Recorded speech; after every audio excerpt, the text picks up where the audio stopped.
but she accepted herself as a beautiful lady. तो पूरे Yes, संसार को मानना पड़ा धीरे से. Oprah Winfrey is my icon, and she used to say, "God, use me somewhere. I don't know where, but use me." So this I made the mantra of my life. Use me where I don't know, but use me. So radio made me beautiful, Amit. Actually, how you I will connect the dot here is like radio made me beautiful.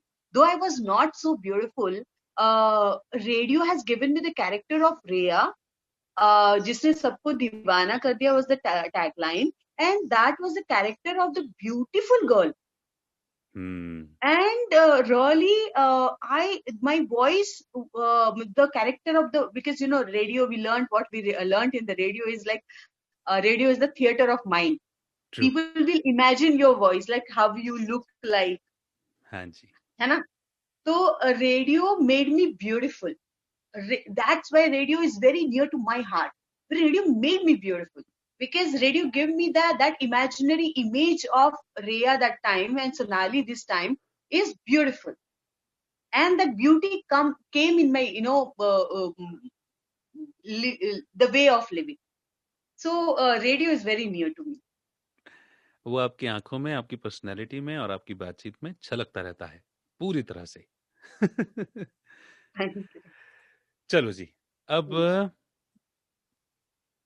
Discussion बड़ा खूबसूरत मोड़ ले लिया, खूबसूरत मोड़ पर पहुंच गया था. एक अच्छा टॉपिक हमारा डिस्कस हो गया, मुझे ऐसा लगता है. रेड एफएम की जर्नी के बाद कहाँ जाना हुआ और रेड एफएम की लर्निंग कैसी रही, क्योंकि हालांकि आप ऐसा बताते हो कि आप शुरू से उद्यमी रहे हो.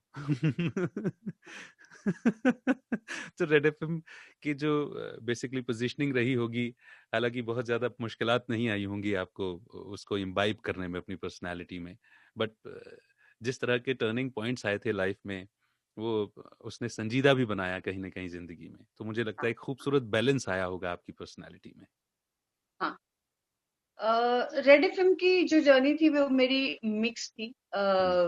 वो मेरी एक स्मॉल टाउन गर्ल से लेकर तो एक्सपोजर टू द, मतलब नागपुर थोड़ा हिंगनघाट से बड़ा शहर है, तो वो एक्सपोजर था. तो उस वक्त वो एक अलग लड़ाई भी थी और अलग पहचान भी थी और अलग एक पूरी तरह से अलग जिंदगी थी. अलग लोग थे, अलग जिंदगियां थी, अलग जिंदगियों के साथ रहना था, अब कॉम्पिटिटिव होना था, वो एक सारी चीजें थी. बट आपका रॉनेस आपको अलग बनाता रहा और मुझे शायद मेरा रॉनेस ही अलग बनाता रहा. तो मैं बदल नहीं पाई बहुत हद तक. जो सीखना रहा, जो जिस फॉर्मेट में जिस तरीके की जरूरत थी वो मैंने जरूर सीखा. तो वो रेड एफएम मेरे लिए बहुत अच्छी जर्नी रही. फिर मैंने शादी कर ली, जैसे कि मैंने बताया था. शादी was again a big episode of my life. अब मैं वो किस्सा जरूर शेयर करूंगा. एक दिन सोनाली की और मेरी बात हो रही थी, तो सोनाली मुझसे बोलती है कि शादी के बाद वो आप कहना मेरा थोड़ा सा अननेचुरल सा हो रहा था. और शायद आपकी जिनसे शादी की उनकी पहले से पहचान थी. हाँ, हाँ. है ना, तो वो आप तू या तुम वाला जो चलता था वैसा चलता रहा होगा. तो एक दिन यू क्लियरली सेड कि मुझे क्या है आप में तो तू और तुम ही कहूंगी.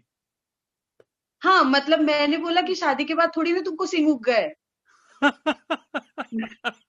कि तुम अचानक से तुम से तो आप हो गए.